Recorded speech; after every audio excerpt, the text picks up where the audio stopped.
Washington, D.C., the capital of the United States of America. In the year 1800, the United States officially declared Washington, D.C. its permanent capital.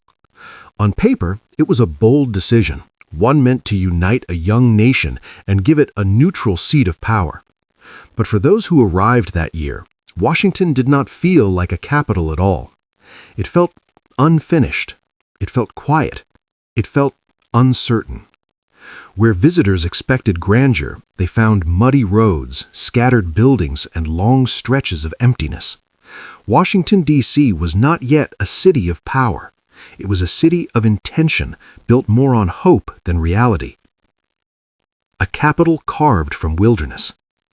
The land chosen for the capital lay along the Potomac River, an area once covered by forests, farms, and marshland.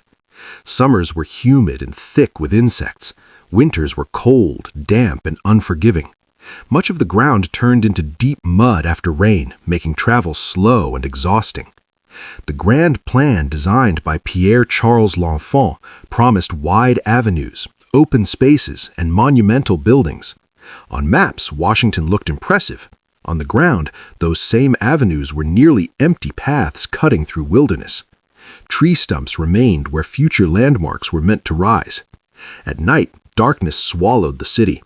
Oil lamps were rare, and beyond a few lit windows, Washington disappeared into silence. This was the heart of a nation still learning how to beat. The White House, power without comfort. In November 1800, President John Adams moved into the White House.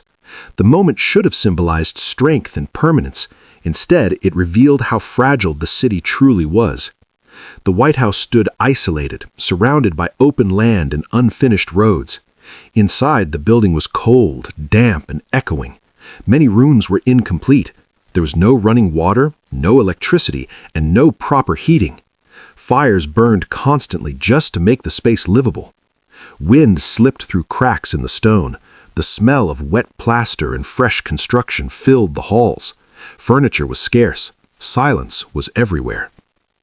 Abigail Adams famously used the East Room, now a ceremonial space, as a place to dry laundry simply because it was large and available. The most powerful residence in the nation began as a house struggling to feel like a home. The Capitol, democracy under construction. Across the city, the Capitol building rose slowly from the earth. Only one wing was usable in 1800. Congress met inside rooms surrounded by scaffolding, dust, and the sound of stone being cut. Lawmakers were unhappy. Boarding houses were far away. Travel between buildings was difficult, especially after rain turned roads into rivers of mud. In summer, the heat was relentless. In winter, the cold crept into every corner. Many members of Congress doubted the city's future. Some openly complained that Washington was unfit to be the capital. Others hoped the government would eventually return to Philadelphia or New York.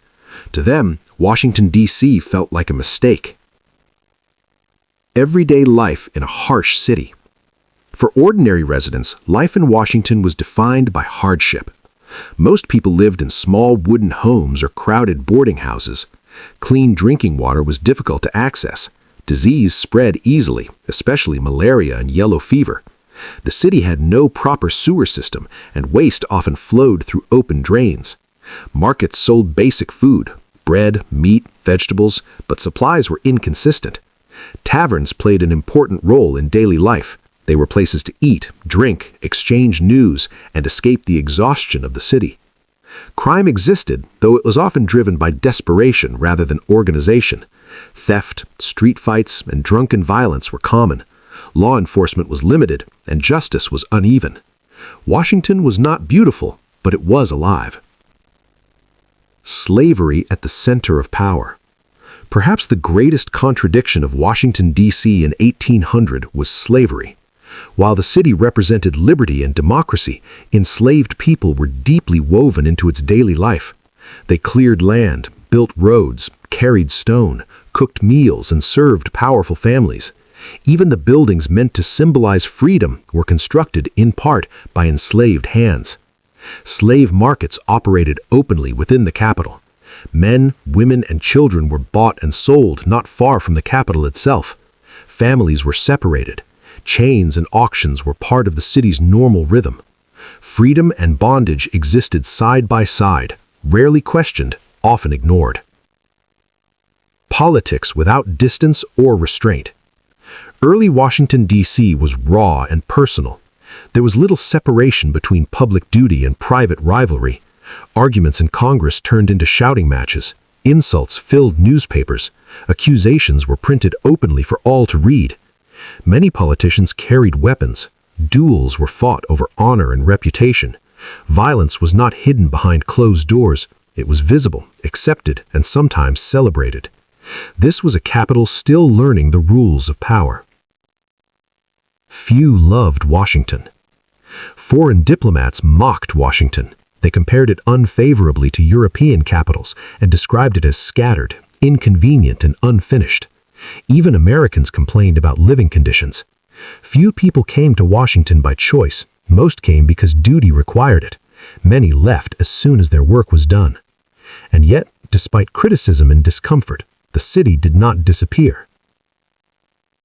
Slow growth, quiet persistence. Year by year, Washington, D.C. changed. More buildings rose, roads improved, the population slowly increased. What once felt empty began to feel permanent. The idea behind the city, a capital belonging to the nation rather than any single state, began to take hold. Washington was never meant to be easy. It was meant to endure. A beginning without glory. Washington, D.C. in 1800 was not a symbol of success. It was a symbol of possibility.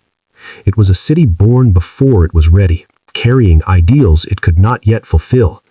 Its streets were muddy, its buildings unfinished, its promises incomplete. But within that struggle lived persistence. The powerful capital the world knows today did not rise from comfort or beauty. It rose from uncertainty, contradiction, and patience. Washington did not begin in glory. It began in silence. And from that silence, history found its voice.